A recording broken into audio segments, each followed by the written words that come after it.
Welcome to this week's edition of Patriarchy Hurts, coming to you from our nation's capital. I'm your host, Andrew Mansell, and we're here today with some impressive women from the greater Chesapeake area. We're going to have a discussion about their respective lives and legacies, and we're going to jump right into it. We welcome our first guest, Queen of the Pamunkey, Coca Koweski. We've received reports from the likes of Samuel de Champlain that women such as yourself take remarkable leadership roles within your communities, often to the surprise of your European counterparts. Could you attest to that and possibly elaborate further? Yes, I can. Thank you for having me here, by the way. It was customary for women to assume tribal as well as domestic leadership. The Pamunkey are one of the many matrilineal tribes, which was to the great consternation of the English when I was presented to sign treaties on behalf of my people. I was elected Wettawansquaw following the death of my husband, and we also had a tribal council with set terms where many women served. My two immediate successors were also women. You mentioned your involvement with the signing of treaties. One of those was the Treaty of Middle Plantation in 1677. What was the context for this agreement? Well, I had signed a treaty with the Virginia Burgesses a year prior in which I committed a dozen warriors to the defense of the colony.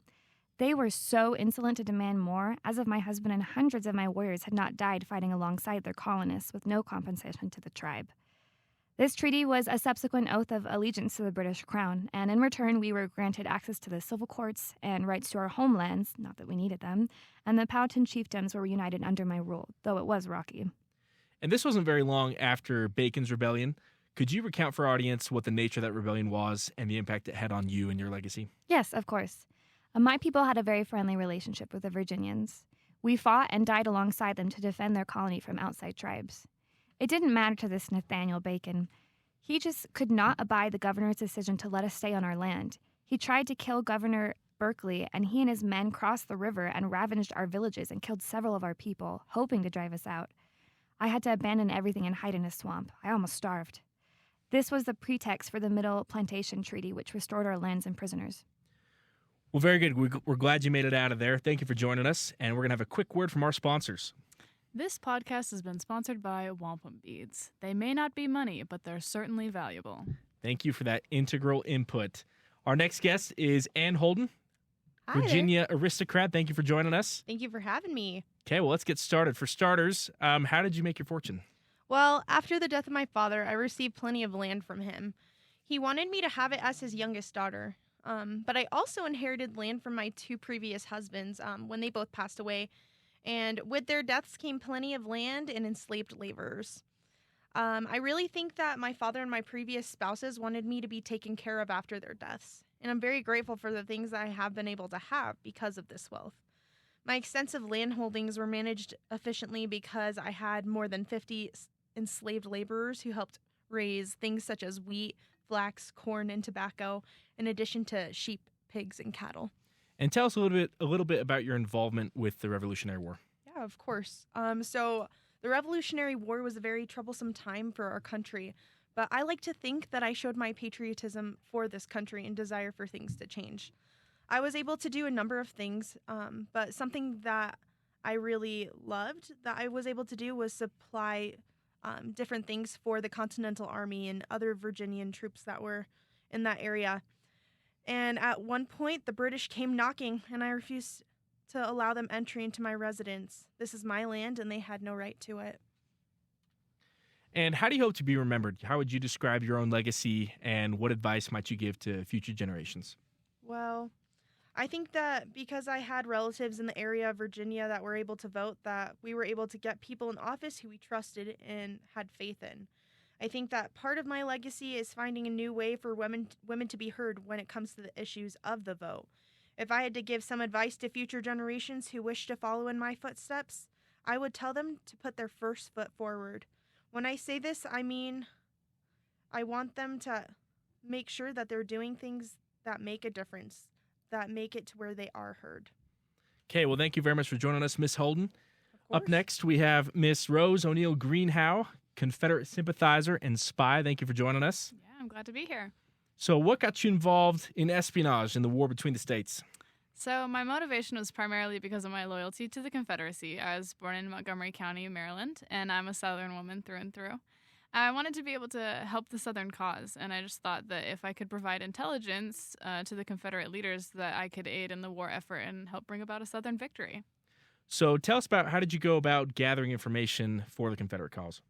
So as a socialite in Washington, D.C., my family was very well connected politically, and I was able to develop a network of influential friends and acquaintances in the Capitol, and then I used these social connections to talk and listen to many people and gather intelligence, because people talk, you just got to listen. People talk in Washington. And so you are in D.C., you're behind enemy lines. So how did you manage to get your information down south? So I had lots of methods for transmitting information, but one time in particular I thought was pretty clever. One day I overheard Henry Wilson. He was a chairperson on the Senate Military Affairs Committee, and he was talking about the fact that the Union Army was consolidating its forces and planned to advance on Manassas, Virginia. And so I hurried and recruited another woman named Betty Duvall to help me, and I wrote a cipher and actually hid it in Betty's hair. And then she snuck out of Washington dressed as a farmer and went to the Confederate-occupied Fairfax Courthouse, which was in Virginia. And she unraveled her hair and revealed the secret message, and with this information, the Confederate Army was able to consolidate their forces and prepare for a federal attack. No simple task, it sounds like, and it does sound like you also had a network of women supporting you as well. Yeah. How would you describe your legacy? How would you hope to be remembered, and what might you tell future generations? So I think most importantly, I've just helped women be able to see their potential and how they can do so much more than the world is telling them that they can do. And I think I would tell any and all women to just find things that they're good at and find their little niche and use that to help the people that they care about, and don't let those hardships slow you down. A very positive message for women, and way to take the L like a champ. We're going to have another quick word from our sponsors. Are you tired of birth control-induced nausea, bloating, and weight gain? Try Innovid, America's first hormonal-based birth control pill, sure to meet all your lady needs. On that note, we're going to move into our next guest. We have Miss Augusta Chiselle joining us. She's a black suffragist from the Baltimore, Maryland area. Thank you for joining us. Thank you for having me. So let's get started. What were your efforts in the suffrage movement in America? Well, I originally had started a club between some friends and I in the community, and we called it the Du Bois Circle. This club at first started as more of a book club. We focused on the literature and arts.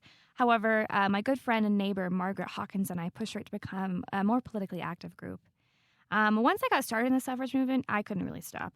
I created a lot of grassroots organizations to help suffrage gain traction in the area, and I also participated in a lot of different groups, specifically in leadership positions, just like the Progressive Women's Suffrage Club that my good friend Estelle Young formed. I even founded the Baltimore chapter of the National Association of Colored People, and it turned out to be the biggest chapter in the United States. Very good. Naturally, the suffrage movement is friendly to the fair sex, not necessarily egalitarian toward the races. How did you deal with racism within the movement? It was hard, I won't lie.